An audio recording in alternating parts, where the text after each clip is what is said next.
On the social media safe space, yes, very difficult to regulate. It's an open space. It is what it's created for.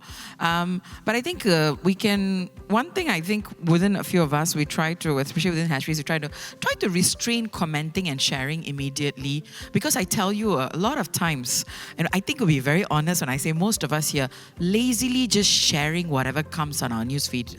A lot of us don't read, and like Imran, the asking questions portion, like what he said.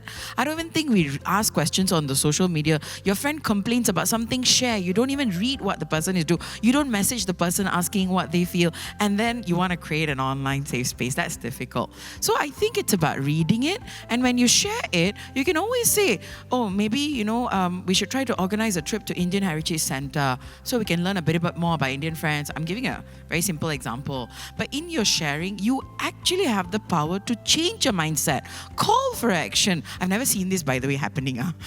When I'm telling you, I'm also telling myself as well. You have that point to create the safe.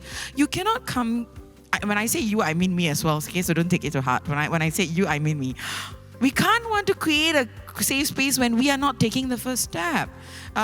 You have to do that. So when you share, restrain from immediately commenting, and when you share, make sure that your sharing will at least make someone around you change. You read a comment, there's an online conversation going about the tudung or stuff like that. Go and talk to your colleagues about it. 5 days lunch period, 1 day, 1 hour can dedicate to this kind of conversations. Not much to ask, So that's the way. Creating the online spaces really depends on what you are sharing. And yes, the echo chambers will exist. It's about whether your echo chamber is not the one that's creating and, turning the hostility even further. Another thing is when the online space, right, at the end of the day, what you want to make sure is the people that are looking at your social media, they're still connected with you. That's the win.